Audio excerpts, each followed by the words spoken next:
Hello hello hello yes, আমি অঞ্চল প্রধান হিরালাল হালদার বলছি। আপনি কি শুনেছেন গত রাত্রে দুর্বল? আমি শুনতে পাচ্ছি, আপনি স্পষ্ট করে বলুন। আপনি কি শুনেছেন গত রাত্রে দুর্গাপুর এক্সপ্রেসওয়েতে 5টি চোরাই মারার গাড়ি আটক হয়েছে? আটক করা গাড়ি থেকে বেশ কিছু বেআইনি মাল উদ্ধার করা হয়েছে। Very good very good very good. শুধু তাই নয় মিস্টার হালদার, ওই 2 নম্বরে মাল পাচার চক্রের পান্ডা যে আপনি, সেটা চালান রেকর্ডেই প্রমাণ পাওয়া গেছে।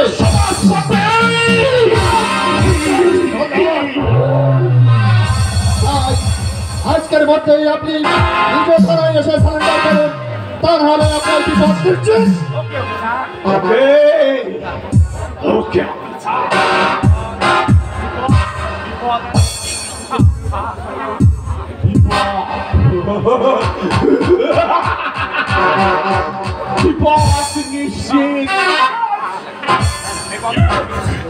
Yes, Mr. সমাজপতি, অবশ্যই করবে। অবশ্যই বিপদ নিশ্চিত। তবে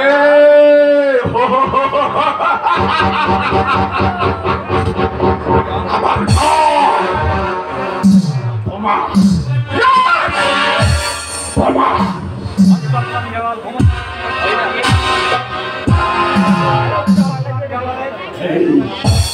মন্ত হিরালালে শরীরটাকে একটু একটু করে খোঁচা দিয়ে হিংসা করে তুলেছ। এবার বুঝবে তার ভয়ঙ্কর ভয়ঙ্কর।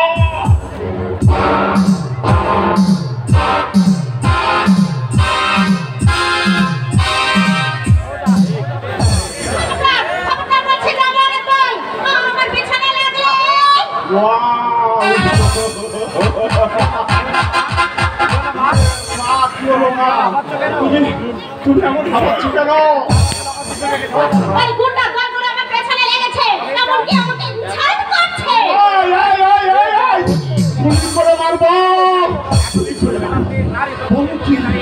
এই 300 শতাব্দীর নারী প্রগতির যুগে নারী নিয়ে অপমান কেন করে কথা বলবে? ওদেরকে আমি গুলি করে মারবো, জীবন্ত গুলি করে মারবো। আমি হচ্ছি জনগণকে বলতে পারো না, বলতে পারো। আমি হচ্ছি আমি নারী কল্যাণ কেন্দ্রের প্রতিষ্ঠাতা। মা গো, ও মা, তুমি একা একা পার্কে কেন এসেছো?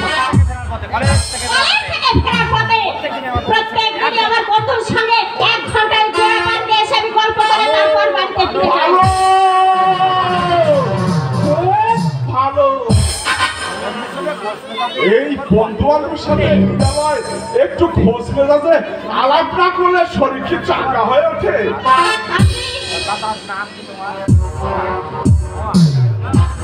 মা গো, তোমার নাম কি মা?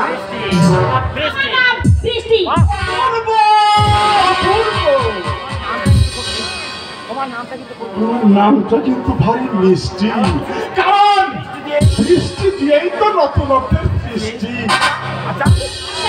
আচ্ছা আচ্ছা মা, তোমার বাড়িটা কোথায় তা তো বললে না? বাড়ি আমার খুব বেশি দূরে নয়। তাছাড়া আপনি যখন এই এলাকার জনপ্রতিনিধি, তখন আমার দাদাকে আপনি নিশ্চয়ই চেনেন। হ্যাঁ, তোমার দাদার নাম তো তোমার দাদার নাম পলাশপুর থানার আছি রতনের সমাজ।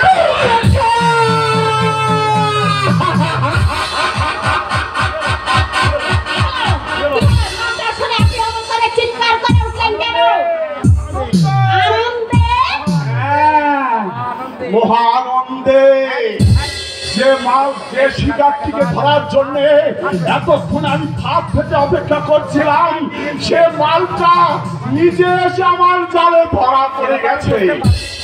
তার মানে মানে মানে তার জলের মতো পরিষ্কার এই তোমাকে আপনার কোনো কথাই আমি বুঝতে পারছি না। মুহূর্তের মধ্যে আপনার চোখ আর মুখের প্রতি ছবিকরণ বিদ্রোহে পরিণত হয়েছে। আপনাকে আমার বড় ভয় করছে।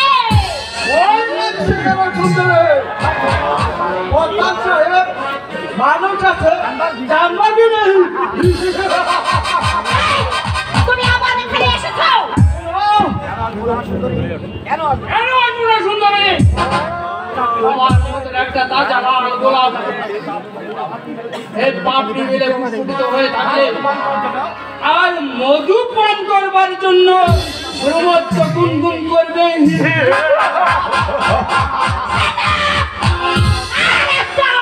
আর একটা অশ্লীল কথা বলে আমি কিন্তু তোমাদের সঙ্গে কথা বলবো। পুলিশের খবর দিয়ে আমার বাবাকে জানিয়ে তোমাদের আমি বলতে দেব।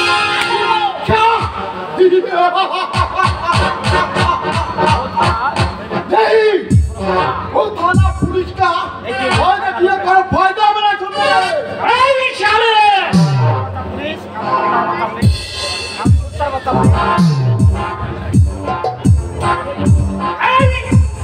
শালা কুত্তার বাচ্চা পুলিশ অফিসার শালা এই হেরালাল হলদারের কিনা গোলাম বাচ্চা।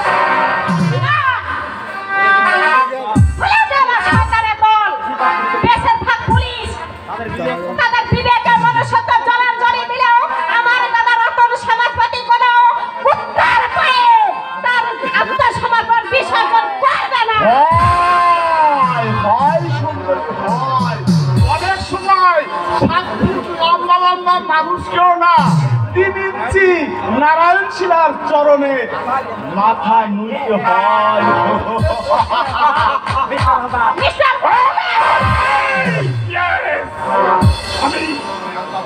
আমি মিস্টার হিরালাল হালদার। আমার মুখের কথা আর কাজ কোনো খারাপ থাকবে না।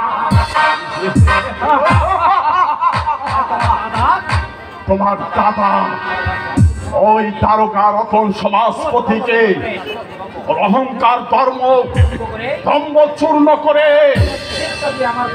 ওই অহংকারী জীবটাকে দিয়ে আমি এই পা চাটাবো। No impossible. আমার দাদা রতন সমাজপতি সরকারি ইউনিফর্মের মর্যাদা দিতে জানে, তাই ফাঁসি মুখে তার জীবন দিয়ে হলেও তার সে সম্মান সে রাখবে। তবুও সে অন্যায়ের সঙ্গে কিছুতেই আপোষ করবে না। যাতে করে সেই ব্যবস্থাটাই আমি তার মানে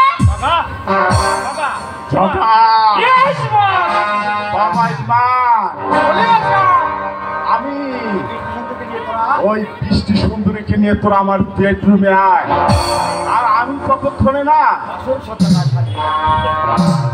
মেহেদি রাঙাবো এই হাত আর ভিটাঙ্গে ভিটা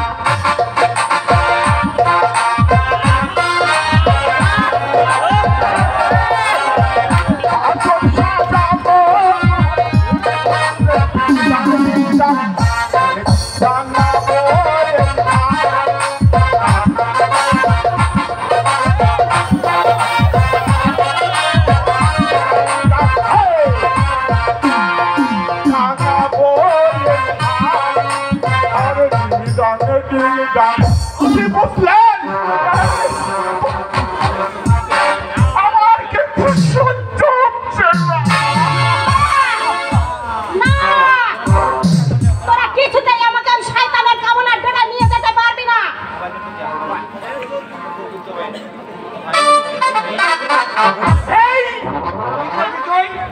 হ্যালো থানায় থানায় থানায় ফোন করবি?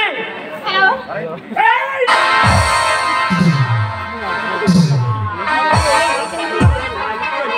আপনার ছেড়ে দে কুত্তার বাচ্চা।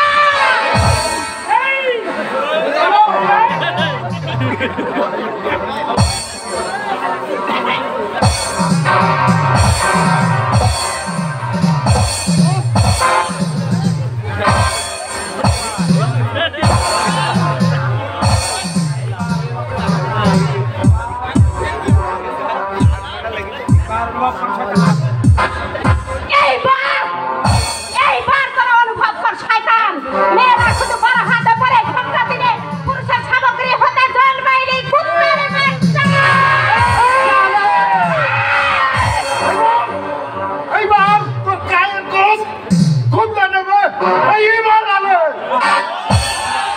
আর কারণ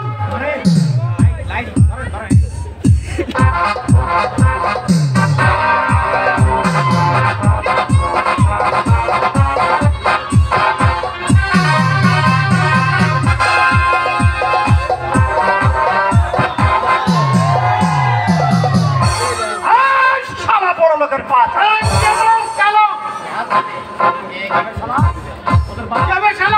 ওদের বাপ এই শালা টিকটিকের বাচ্চা, এই শালা কুত্তার বাচ্চা, বকরার বাচ্চা। এখনো বলছি যদি প্রাণের মায়া থাকে তাহলে এই ফোনাটা নিঃশ্বাস এই ভদ্র মহিলার পা ধরে ক্ষমা চেয়ে নে। আমরা তো পারবো না। পারবি না? আমরা ওয়ার্কার ভোটার হিরালাল হালদার দোস্ত আছে। হিরালাল হালদার তাই তোমার মতো চামচিকের কথাই আমরা মাথা নত করবো না। অঞ্চল প্রধান হিরালাল হালদার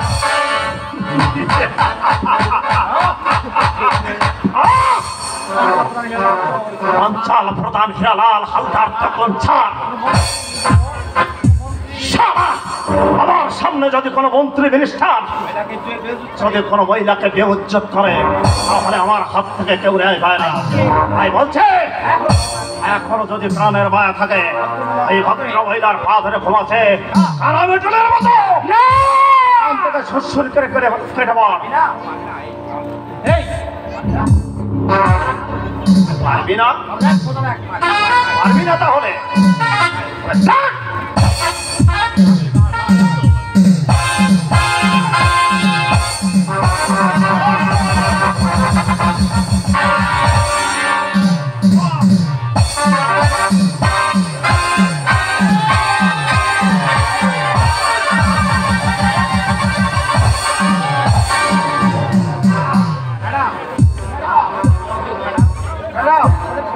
আমাদের ক্ষমা করে দিন।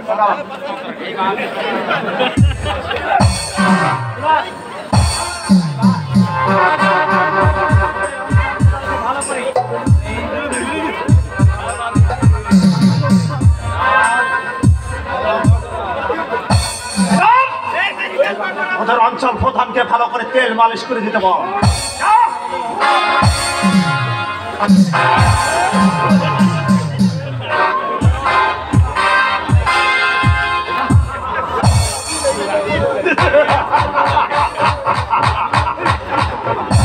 আপনি কে তা আমি জানি না, তবে ওই শয়তানদের হাত থেকে আপনি আমার এই ছোট বোনের ইজ্জত রক্ষা করেছেন।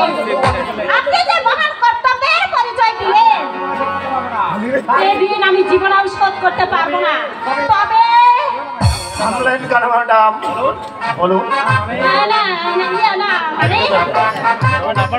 আমি আমার বন্ধুকে নববর্ষের শুভেচ্ছা জানাবো বলে এই পার্কে এসেছিলাম একটা লাল গোলাপ শুভেচ্ছা দিতে, কিন্তু আজ থেকে আপনি আমার বন্ধু হয়ে গেলেন। তাই আপনাকে আমি আমার এই ব্যবহার করা গোলাপটি দিয়ে শুভেচ্ছা জানাচ্ছি। তার নামটা এখনো জানতে পারলাম না, তার হাত থেকে আবার শুভেচ্ছা।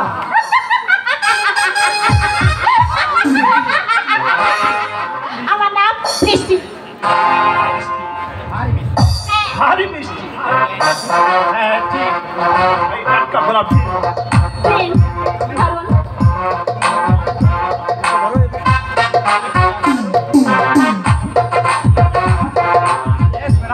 Yes madam.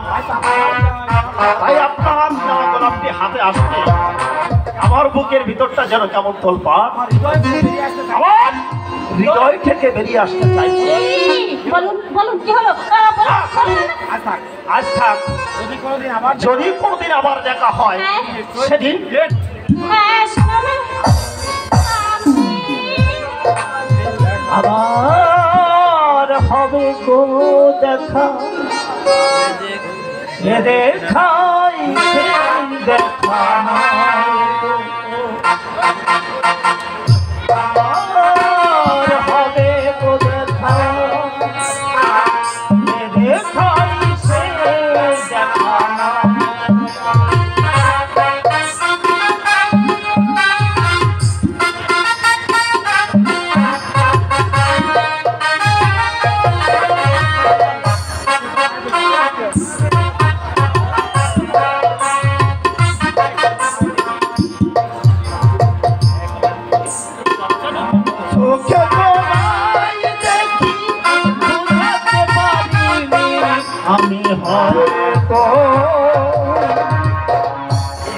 দেখাইছে দেখা নয় তো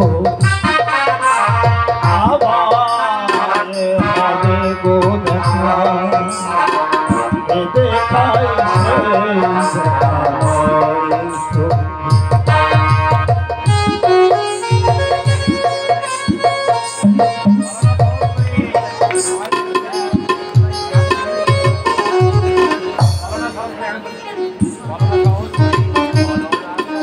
বলো না সহজে করে আমায় পেয়েছো হয়নি একটু দেরি মিলনের কোনো ছুঁতে কাছে থেকে দূরে গেলে হয়তো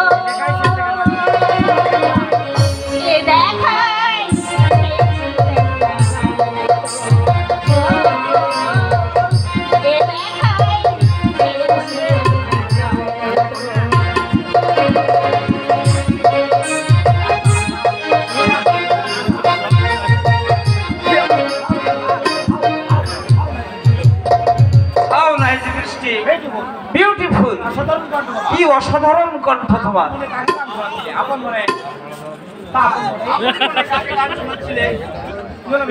কি হলো বৃষ্টি? কথা বলবে না? কথায় আছে অভিমান যত বাড়ে প্রেম তত বেশি জমে।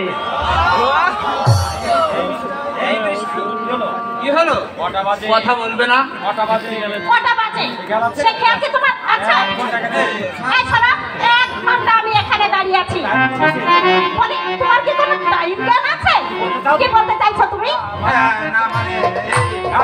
না না, তোমার ওই না মানে হ্যাঁ ওই 7 খণ্ড রামায়ণের পাঠ আমি আর শুনতে চাই না।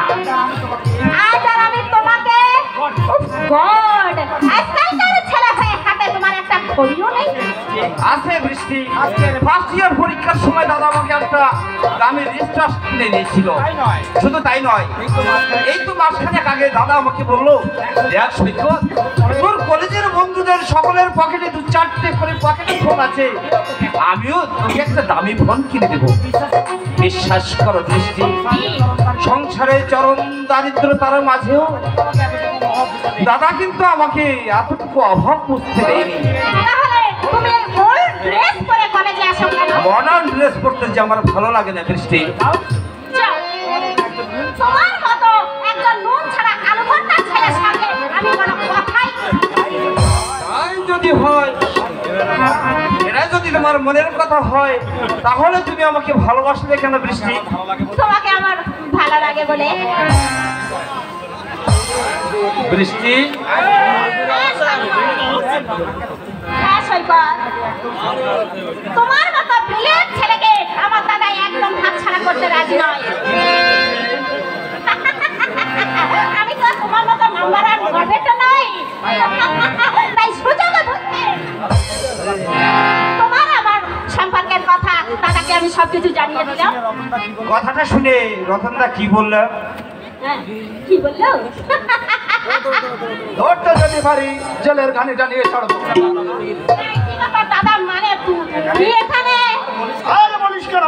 হঠাৎ তাদের খবর গেল একজন স্মার্ট ক্রিমিনাল কিছুক্ষণ আগে এই বাড়িতে আত্মগোপন করেছে।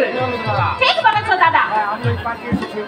আমি এই জোড়া পার্কে এসে সৈকতের জন্য অপেক্ষা করছিলাম, হঠাৎ দুজন শয়তান এসে আমার পেছনে লাগলো।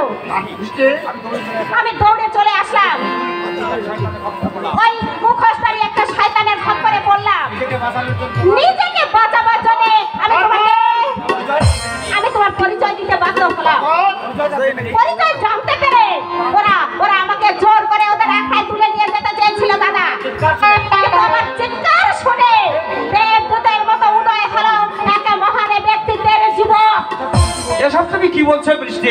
হ্যাঁ সৈকত, তাই তোমার জন্য নিয়ে আসা সেই নববর্ষের শুভেচ্ছার গোলাপটি সেই যুবককে আমি না দিয়ে পারলাম না। আমি ভাবতে পারছি না সারা সমাজপতির মন যেন তোমাকে স্পর্ধা করার মতো হোক স্পর্ধা হলো কাজ আচ্ছা বৃষ্টি, বলো দাদা। তুই তোর মোবাইলে তার ছবিটা তুলে নিয়েছিস কি? আমি চেষ্টা করেছিলাম দাদা, এমনকি তোমাকে ইনভাইট করবার জন্য আমি চেষ্টা করেছিলাম, কিন্তু আমাকে মোবাইল করার মতো কোনো সুযোগই দেওয়া হয়নি। আচ্ছা বৃষ্টি, বলো। লোকটাকে দেখতে কেমন? খাঁটি ভদ্রলোকের বাচ্চা। আমি প্রথমে বুঝতে পারিনি যে ওই ভদ্র মুখোশটার আড়ালে লুকিয়ে আছে রাক্ষসের নামের একটা শয়তান। তবে দাদা, ওই শয়তানটার মুখ থেকে বারবার একটি কথাই উচ্চারণ হচ্ছিল। হ্যাঁ, ওটাই তো আমি জানতে চাই। তারপর তাকে খুঁজে বের করার দায়িত্ব আমার। বল, কি না বলছিলি? ও বলছিল অঞ্চলের প্রধান হিরালাল হালদার। না, আমার হাত থেকে তুই আর বাঁচতে পারবি না শয়তান হিরালাল হালদার। কি হলো দাদা, কি হলো? নামটা শুনে তুমি কেমন চিৎকার করে উঠলে কেন? আসলে কি জানিস বৃষ্টি, আমি তো আর 5 জন প্রশাসনিক কর্তার প্রতিটার আদর্শকে জলাঞ্জলি দিয়ে নিজের বিবেক মনুষ্যত্বটাকে সমাজ বিরোধী বা রাজনৈতিক নেতাদের পায়ে বিসর্জন দিতে পারিনি। তাই হয়তো টার্গেট করে আমার এই সবল মেরুদণ্ডটাকে দুর্বল করে দিতে চাইছে। দাদা, রতনদা, দাদা, পারবে না রে বৃষ্টি, পারবে না। শত চেষ্টা করলেও এই মেনে নিজে তার হাতে একটা জ্বলন্ত সত্যকে গোলা দেবে, কিছুতেই হত্যা করতে পারবে না। কিন্তু আমি ভেবে পাচ্ছি না আগে কোন কাজটা উদ্ধার করবো। এক হাতে শয়তান হিরালাল হালদারের অসামাজিক ব্যবসা, অন্য হাতে কলকাতার ত্রাস বেগামস্তানের গ্রেপ্তারি পরোয়ানা। আপনি আগুন দিয়ে খেলতে যাওয়ার আগে বৃষ্টির কথাটা একবার ভেবেছেন কি দাদা? হ্যাঁ, বৃষ্টির জন্য এতদিন আমি ভেবেছি, কিন্তু এবার থেকে যা কিছু ভাববার তুমি ভাববে সৈকত। সাগরদা, হ্যাঁ আমি জানি সৈকত, আমি বৃষ্টির মুখ থেকে সবকিছু শুনেছি। তোমরা দুজনকে ভালোবাসো, দাদা, তাই তাই আজ থেকে বৃষ্টির সমস্ত দায়িত্ব আমি তোমার উপরে ছেড়ে দিলাম ভাই। সাগরদা, কিন্তু আমি যে বেকার সাগরদা। বেকার তো কারণ নাই, তুমি বেকার হলো, তুমি তো ব্রিলিয়ান্ট, তাই চাকরি তোমার শিউরে অপেক্ষা করছে। সাগরদা, শেখর, চাকরি তোমার হবে, তার জন্য যত টাকা ডোনেশন লাগে সেটা আমি দেবো। হ্যাঁ, না আরে সময় নষ্ট করা ঠিক হবে না, থানায় অনেক কাজ পড়ে আছে। আমি এলাম রে দাদা, আর হ্যাঁ, বলো। বেশি দেরি করিস না, সকাল করে বাড়ি ফিরবি কেমন? ওকে দাদা। কি গো মশাই, কি ভাবছো? ভাবছি সংসারে আমার চরম অভাব। অক্ষম অসুস্থ বৃদ্ধ পিতা যারা নীরব দর্শক, তার উপর মাথার উপর বড় দাদা বিবাহযোগ্য বোন, সেই সঙ্গে পাহাড় সম্বন্ধে আর বোঝা।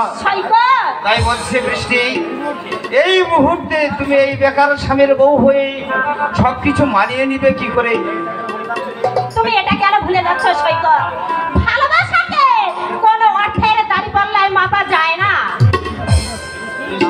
সৈকত। হ্যাঁ সৈকত, বৃষ্টি শুধু চাই। আমি তোমাকে নিয়ে ছোট্ট সুখের সংসার রচনা করতে চাই। হ্যাঁ হ্যাঁ সৈকত, তাই তো তোমাকে আমি মনে প্রাণে ভালোবাসি। সাগরের মতোই গভীর,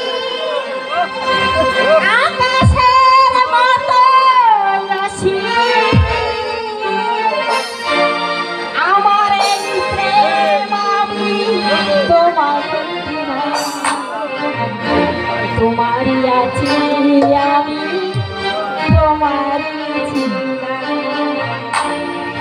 তোমারই আছি আমি, তোমারই ছিলাম। সাগরের মতোই গভীর, আকাশের মতোই অসীম, আমার এই প্রেম আমি তোমাকে দিলাম। তোমারই আছি আমি, তোমারই ছিলাম, তোমারই আছি আমি, তোমারই ছিলাম। সাগরের মতোই গভীর।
যতদিন এই চন্দ্র সূর্য গ্রহ নক্ষত্র তারা উদীয়মান থাকবে ততদিন তুমি শুধু আমার বৃষ্টি।